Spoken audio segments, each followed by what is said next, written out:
Americans pride themselves on being civic-minded people, but for most of us, it's just that. Something in our minds. Civic duty is something we think about. We know concern. We consider participation, but seldom think of risk as part of our civic duty. Lewis Peters got a chance to do more than think about being a good citizen.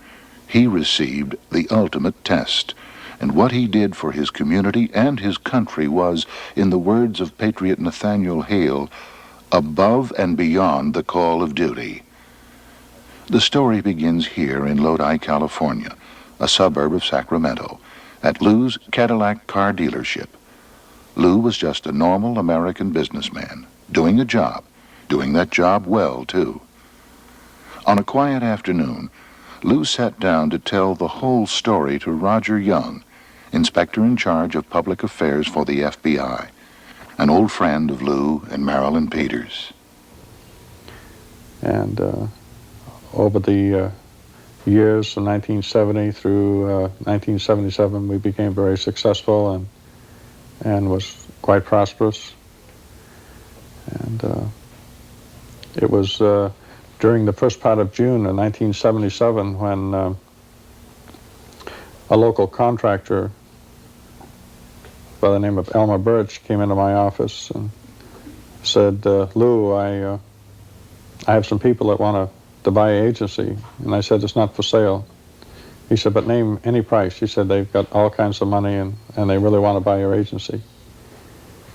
And after me saying no a couple of times, I finally said, $2 million. So it was a couple of days later he came back and he said, they said the $2 million is okay. He said, have you ever heard of Joe Bonanno, Sr.? And I really hadn't, so I said no. And he said, he's the head of the mafia for the whole United States. Well, immediately I changed my whole train of thought to negative to positive, because right away I want to know, what the hell does he want to do? Why does he want to come into Lodi? So I said to Elmer, I said, if I'm going to deal with these people, I'm going to deal with them direct. And he said, oh, okay. Well, he said, I'll set up a meeting. And so I got into my Cadillac and drove to the chief of police in Lodi and told him what happened. And the first thing he said is, oh, my God, because he could see all kinds of problems. He said, what are you going to do? And I said, well, I'm going to the F.B.I. So I went down to the office, and they ushered me into one of their interview rooms, I guess. And then in came, I don't know, 4 to 5 agents. And I told them the story. Then they had photographs, and I picked out Bill Bonanno. Joe Bonanno, I wasn't too sure. There was enough shady characters there that I couldn't pick him out because I hadn't spent that much time with him. His was just a brief interview, a brief introduction. So then they asked me if I would help them gather intelligence information. And I said I would have to think about it tonight, and I said, I'll let you know tomorrow. And so I called him and told him, yes, I would do it. I didn't understand why these people wanted to come into our county. And I wanted to find out, because I know from past experience that once they get in a town, they're just a bunch of animals that take advantage of everyone and everything that they can.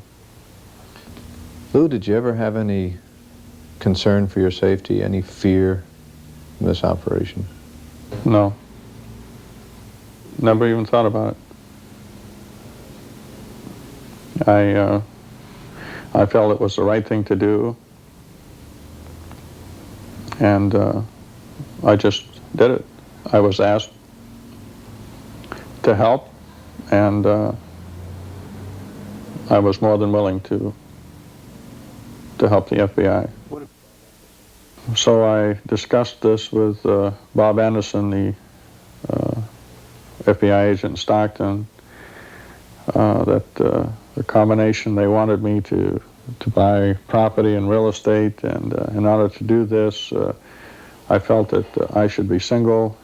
I should also be single to so that I'd have a reason to move out of the house and get an apartment in Stockton and set up an operation in Stockton. And they, of course, they said that's impossible. You can't get a legal separation from your wife.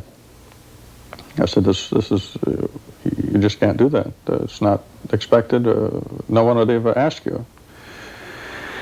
And I said, no, but I said, I'm just stating what I'm going to do. And came home and told my wife I wanted a legal separation. And it had to be tough, though, when you came home and told Marilyn, here's what I'm going to do. What kinds of things happened that night? The hardest part was telling the girls. Did you tell the girls why, or just no. What? I just told them that I was on a project and I had to be single in order to do this. And were you having any second thoughts? Wasn't it getting a little expensive in terms of time and effort? It got more expensive, but the I could see that there was a tremendous need for this information for the Bureau, and I was willing to sacrifice because I felt it was important and I felt it was right, and because we didn't want these animals in this county or in any county in the United States, but certainly not here. So Bob and I found an apartment in Stockton, and he got the apartment upstairs, and they were putting all this electronic equipment. They had the fireplace all torn up upstairs, and they lowered a man upside down the chimney and built shelves and put audio-video cameras behind the wall and had microphones in the walls. And they had 2 cameras set up. One was facing the living room couch, and one was facing this dining room table here. Oh, this was my dining room table in the apartment. And so it was quite an elaborate setup that we had in the apartment in Stockton. And Bob Anderson upstairs handled all the tapes, and he was aware of when the people were coming into my apartment, and he would activate the audio video and do all the mechanical work upstairs. How was it in the apartment, Lou? You've been a family man. It had to be a little lonely after a while. Yeah, it was. There was many lonely nights that I spent in the apartment. But as I told my wife, I said, look at it as if I had to go into the service, my tour of duty. Although I had been in the Marine Corps for 3 years, I explained that to her, that it was like, I was going in the service for a short period of time. At some point, Lou, you won sufficient confidence of Joe Bonanno to go over to visit his home, him at his home in Tucson. In all these meetings, I tried to portray myself as a very close friend. Like, for example, one time when he came to Lodi and he saw the agency, and I was driving him back to my apartment, he was sitting in the car next to me, and I said, there's something that I would like to say, but I don't want to bother you. He said, no, go ahead. He was always very polite to me. And I said, my dad came from the old country, and I said, there's a lot of mannerisms and things that you do, just like my dad. And I said, my dad, as you know, passed away a couple of years ago, and I said, you're like a second dad to me. And he was very pleased that I felt that way towards him, and it was a continuing process of using everything that I could think of to get close to him. And the resemblance of his mannerisms and my father's is like a jackass and a human being. But again, I used everything. It was just a continuing process of, in my mind, of getting closer and closer to the old man, because I felt that's where the any intelligence information would come out from the old man. It had to, by this time, be taking a little bit by surprise, didn't it, that you had been really getting a lot further than the advice that the FBI tended to indicate you would be. Yes. The position you'd be in, including the stay in his home and now going out to dinner with him. Did this have any special effect on you? Did you see this as giving you more opportunities to do something? Well, I just felt that I was getting close enough to him now that things would probably start happening. I even volunteered when I knew that I was going to Tucson to have a NAGRA. I said, I won't be able to remember everything. I said, why don't you give me a NAGRA and I can change the tape and pick up anything that's important. They said, no, it's too dangerous. They wouldn't let me do it. But so I was willing to do, because I wanted to nail him. But I always tried to use everything, and probably the hardest part for me was to try to keep my mind going 3 steps ahead of him, and yet remember everything that was said, so that I could tell Bob I call them like a debriefing session, everything had happened, because I didn't have any tape or anything, and it was all by memory. How was the case coming now at this point in time? Was the FBI satisfied with the way things were going? Yes, the FBI was satisfied, and I was very disappointed because I felt I was failing. Although I turned in, I guess, 67 names of people across the country that were involved with the Bonanno family, most of them they had never heard of before. And I think it was probably in November it was in the month of November of 1978 that they wanted to close everything down and pull out the monitoring devices in the apartment. And Bob and I talked about it, and I wanted to continue because I hadn't succeeded yet. And I felt that something was going to happen before too long. And I said, we've got to keep it open. We can't close it down. And Bob spent hours writing, a report and all the reasons why we should stay open. And so, again, we got the okay to leave it in operation for another couple of months. So then in January, they came in and said, okay, this is it. This is January of 79. They said it's the end of February, it's closing, period. No more reasons or anything, it's closing, because they felt that they had overextended themselves to a degree, and they were right on the borderline of whether we should continue the operation, and they wanted to close it. They had not made a decision at that time as to whether they would prosecute or not based on what they had, or? Oh, they didn't have adequate information, they felt, to do anything. And so then they were trying to figure out, okay, how are we going to get Lou out of this situation?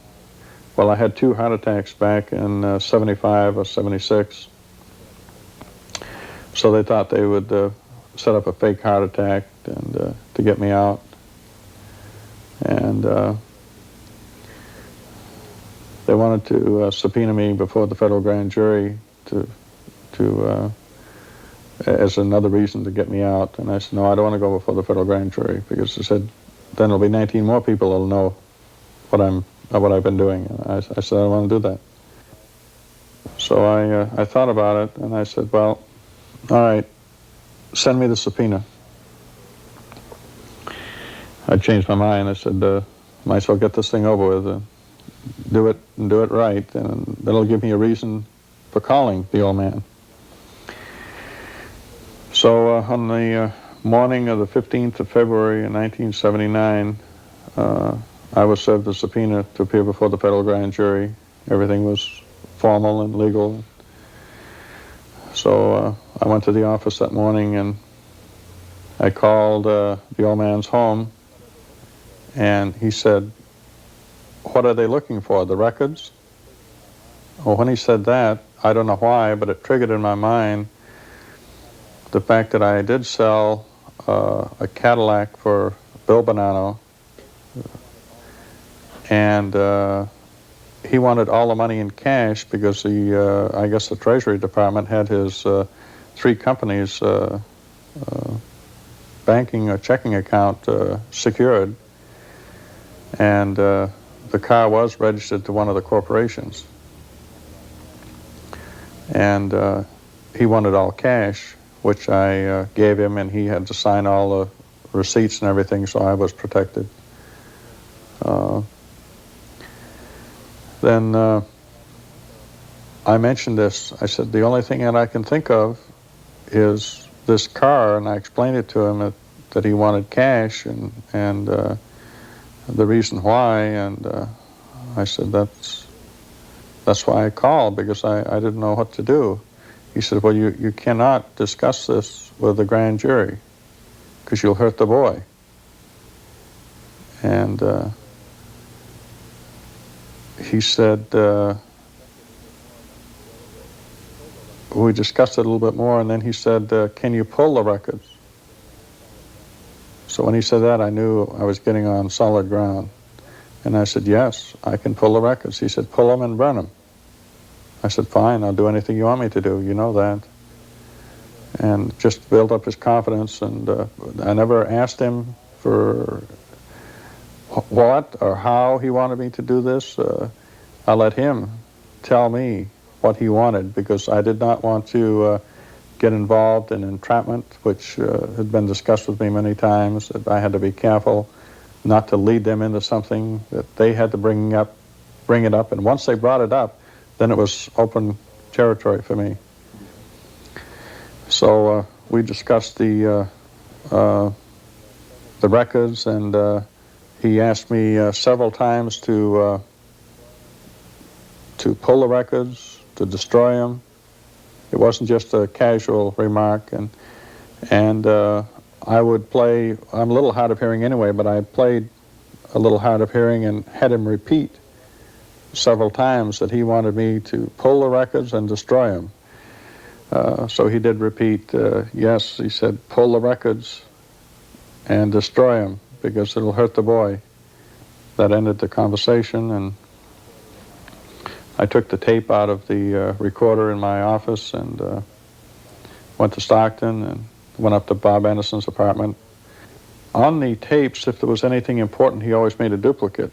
So he asked me, he said, should I make a duplicate? I said, well, I said, you might as well, there might be something on there that would be important. And so he was duplicating the tape, and we were listening to it. And all of a sudden he jumped up, he said, "You've got him, you've got him." He was excited, you know, as much as I was. And then in the next couple of months, we, of course, were able to get Jack DeFilippi on perjury and obstruction of justice. I think there were 7 counts against Jack DeFilippi, and I think they have him on 5. I could be off 1 or 2 charges, but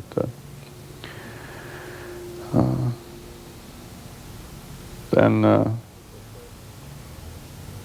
on April 5th of 1979, I did go before the federal grand jury, and I did testify. Now, when did the trial take place, Bill? It started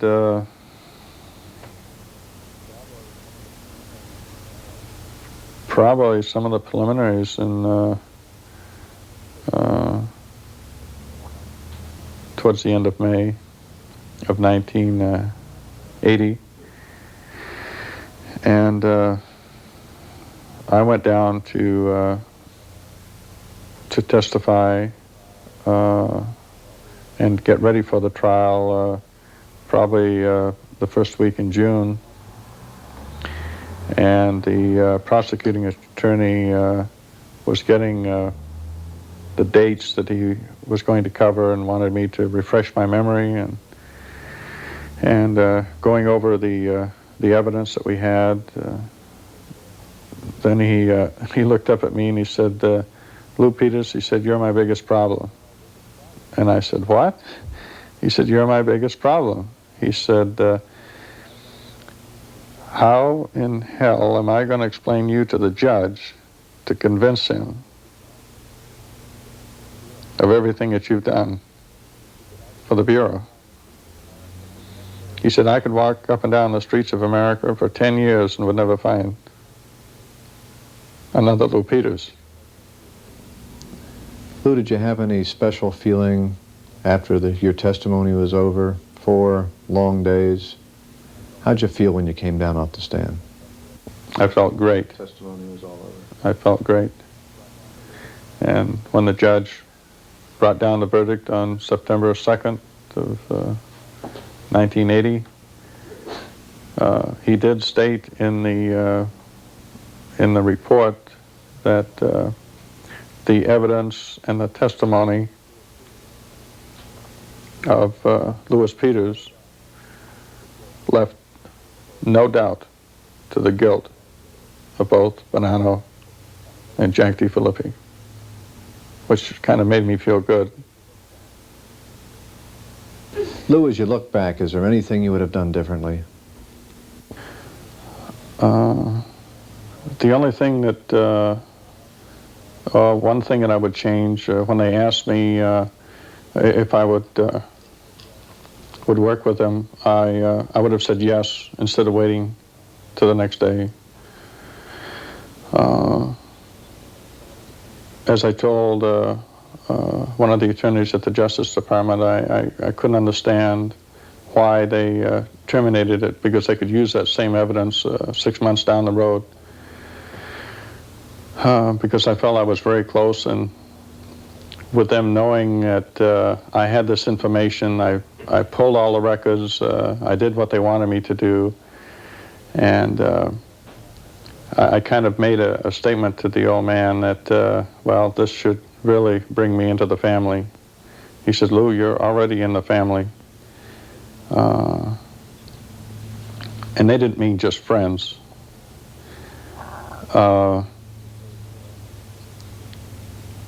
It was, I was looking for something bigger than just obstruction of justice. And I felt if I'd had more time, I could have gotten something more concrete, heavier, that maybe they'd have dragged him from his home instead of calling him on the phone and asking him to come down, which surprised me.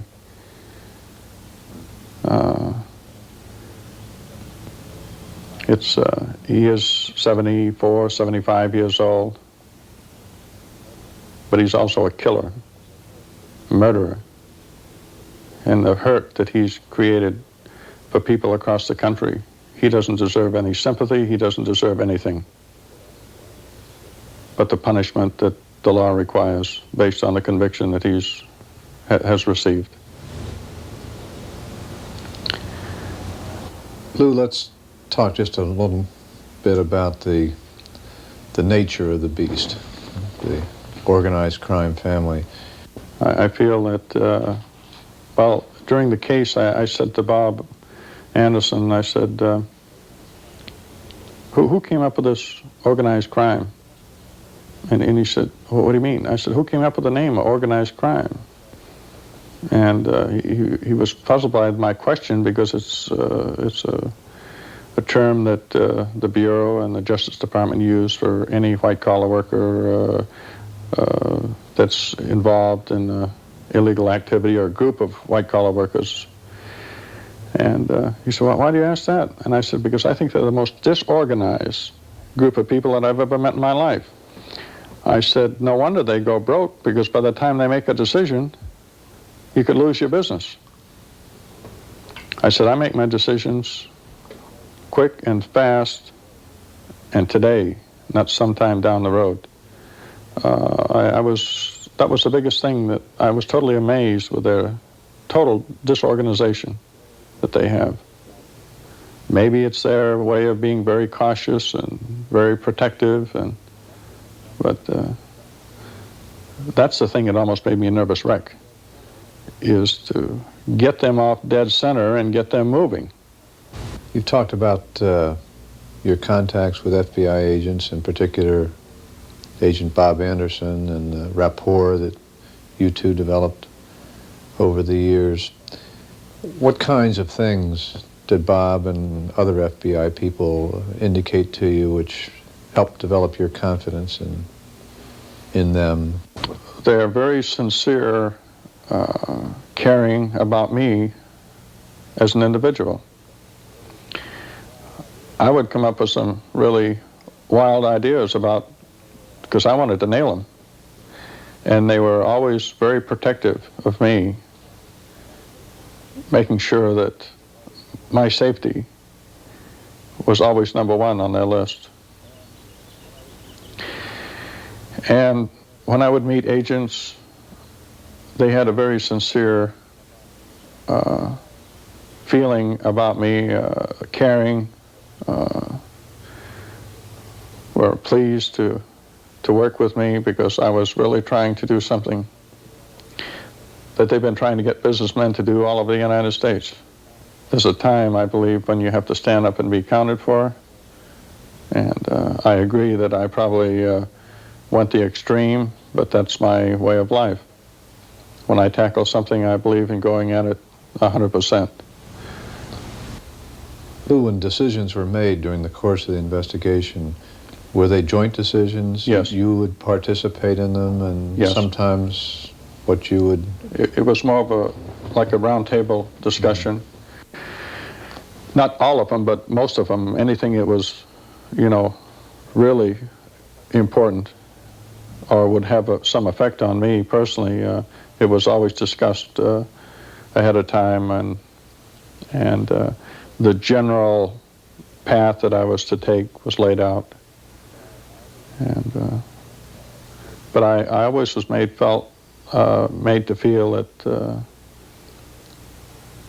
I wasn't just another citizen, that they really cared about me. And if the same thing happened again and I knew the results, or I knew of someone else having the same problem, I would still go to the FBI. Suppose a businessman were to come to you and ask for advice. What kind of advice would you give him, Lou? Well, I believe that 90% of it would be covered in his own mind, because if he felt that it was the right thing to do, he would know what to do. He would have the feeling inside that I have a responsibility,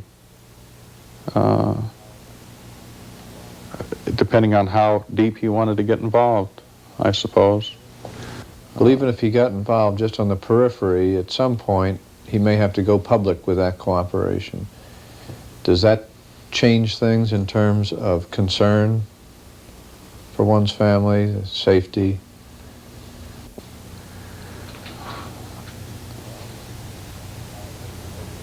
Well, I suppose it would.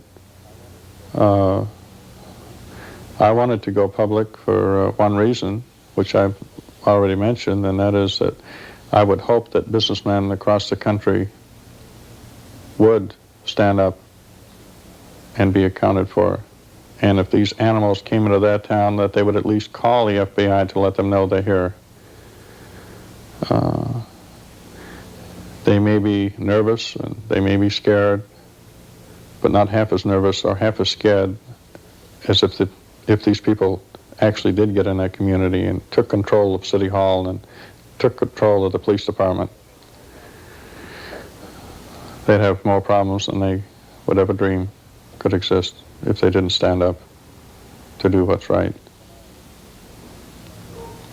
When I when I heard the news of the conviction, that they were both found guilty, I felt that all the time and all the waiting and all the effort was certainly worth the effort because of the conviction. And I was very proud of what I did for my country. On September 2nd, 1980, Joseph Bonanno and Jack D. Filippi were convicted of conspiracy to obstruct justice. Bonanno was sentenced to 5 years in prison. D. Filippi, also convicted of perjury, was sentenced to 2 years in prison. On June 12, 1981, in Sacramento, Louis Peters received the Attorney General's Award for Meritorious Service. Assistant Director Roger Young presented this high commendation as Lou's family looked on. I was very proud of everything that I did for the FBI, and I'd be very proud to do it again.